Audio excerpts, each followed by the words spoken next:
I think the first thing what I love to do at this point is get down to the transparency message right now.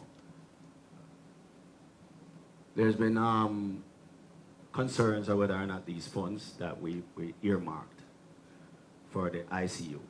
You have to remember that the ICU, when we did the last concert, it says ICU at Shaggy and Friends for the ICU. I had this idea that since we only have 5 beds in the ICU for the whole of Jamaica, maybe we can increase it to 10. And we set up a goal and we made 100 million. But let's face it, $100 million not going to be the ICU. One bed is $150,000 for one bed. You need 5 of them. See, upwards of, right? And then on top of that, we have to get building. You have to get the building done. So I'm thinking about 3 times that. So we have enough money there was me to actually keep another concert, right? Or do other fundraising here and there, just to see how we can make this happen. Halfway through the whole thing, I think Rebecca called me and said, hey, we have a big bed problem right now because of dengue and all of that. And I said to her, well, I never keep Shaggy and Friends this year, because I have so much things going on. I say, yo, I think I'm going to give my Little Mermaid salary towards getting some beds, which is what I said to her. Okay. And I said, she said, okay, fine. She was calling to a meeting after that. I think we had a call from a reporter from the Daily Gleaner. And she had some concerns about money not being turned over, which kind of shocked me because we really never used to turn over money. That's not really how we operated. And about equipment not being serviced and stuff like that. So I said, well, I figured this would just take a conversation. Rebecca went back and spoke to the CEO of the hospital and the chairman and the SMO. And, they said they don't know anything about this. So anyway, they went ahead and had a meeting. Rebecca called me back and said, hey, look like you just buying beds alone for this thing not going to work, because them don't have nowhere to put the bed. So them going to need a building. She says, the chairman, Mr. Benjamin, told her that, said, hey, listen, we have a plan. The plan is to actually partner with Wickham, West Indies Home Contractor, and a few others, and they have a plan of about 150 million to build a facility that holds bed, which Mr. Benjamin pretty much just spoke about. So 150 million, they would need our 100 million to do it. I said to our CM, I said, hey, if that's it, but we have to do it publicly, because it's a charity, and that's not how charity run. So at the end of the day, when charity is being run, if we earmark something for ICU, we can't just take it and just buy beds up. We have to do it publicly, whether through a statement, which Mr. Benjamin had suggested we did. We actually did up the statement and do it. By that time, well, you can imagine how Sunday morning I get a call from my publicist while I was in LA, telling me that they spoke to the Disney publicist and I need to explain this $100 million. Because $100 million, it never said Jamaican. And if you read the article where it say, me hold $100 million back from you, you think it ain't in any currency? Which led me into a meeting with them. Lucky enough, I explained myself, and I had great relationship, and they had great faith in me. But this article came out conveniently 3 days before The Little Mermaid aired. So you can imagine how that affected not just the brand, but my relationship in moving forward in the business that I'm doing. So I had to kind of bring myself back, and Rebecca came up to LA with me, and I said, hey, let's just calm down, breathe easy. Let me get through this. So Forgive me for not answering as promptly to the article as you would have liked, but I'm doing a live television show, and I am trying to kind of learn a song women don't know. It's not my song. The man tell me say it live. And when I'm sitting there and I'm looking at the head of Disney and the head of MGM and the head of this and the head of that, that's got a little bit of pressure.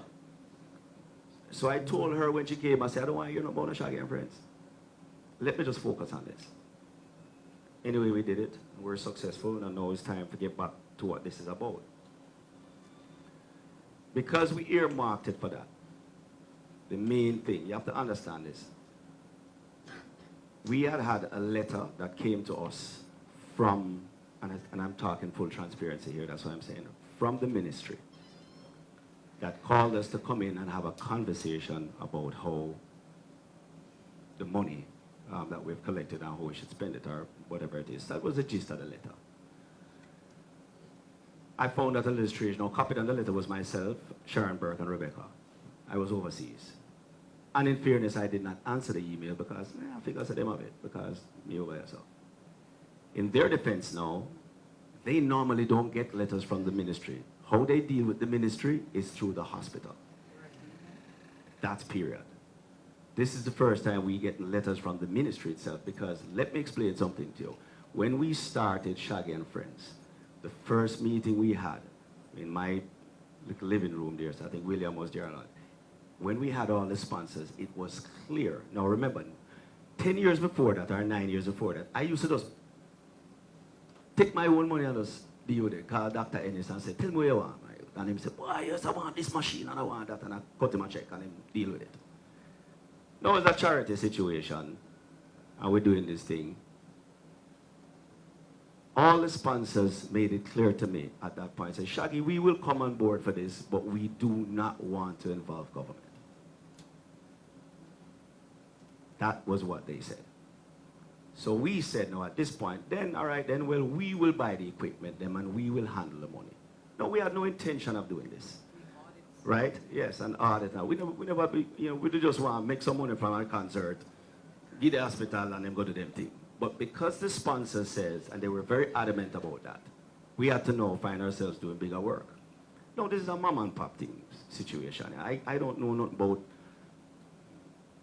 no foundation. I never even planned to do no foundation. I come, I see something, and I just say, boy, make us say, oh, we can fix it. It's William Mafood now look at me and say, boy, Shaggy, you really can't do it, so no. I know you used to just give to the hospital and you have to set up a foundation. It's a foundation. And him say, yes. Obviously, he has had some experience in that field, being that his family did food for the poor. So I said, all right then, William, show we how to do it.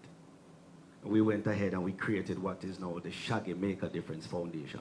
Now, in fairness, when you do a foundation, you're supposed to have treasurer, secretary, what do you call it, president, chairman, all of them, a whole board. But we're a mom and pop situation. When I figure say I have so much for Mr. Rat, I have to pay all of them people. I don't put a whole heap of money I take it from the picnic to pay them people. We're just doing a hospital. It can't that hard.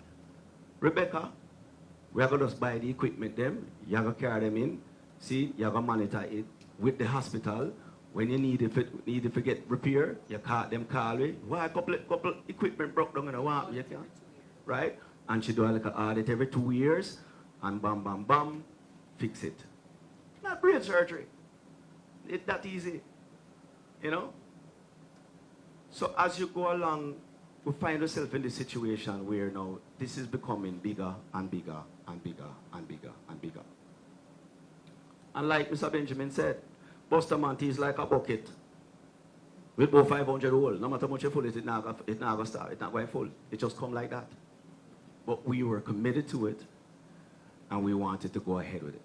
This is us letting you know that that money, that is from them. The money has been in the account. We never touch the money. We never move with the money. We never carry it away. The money has been there the whole time. It's earmarked for an ICU. We will be turning it over to the Bustamante Hospital for Children to do this new project with Dr. Kenny Benjamin and the hospital. There's two things have happened. I have no problem turning over the full amount to you. to be honest with you. But what we normally do, because of concerts, and we always, when we're planning concert, we always keep a little stipend to help us to go for the next concert down the line. Now, in moving forward, I have to really think about this with my team. I'm going to sit down with William, who has been an amazing advisor to me, Rebecca, Jackie, Sharon, just my core team, and really figure out how we move forward from this part, because this was disheartening. Something happened to me a little while. Rebecca was asking me why I was in a bad mood coming home. My little 9-year-old daughter come to me and said, Daddy, I know where you're going to meet night to tell them that you didn't steal the money. That leaked my heart. That's my 9-year-old. So when I write on the paper them and I say look at things them, be very careful on to do them. All right? And it's not that we didn't have a conversation with you people before. We spoke before the article was out. Right? Be careful. And let's not take this from what it is. Whatever on the tabloid and on the deflection and wherever go on and on the politics have nothing to do with the children of Jamaica. Understand? The children of Jamaica. Thank you very much.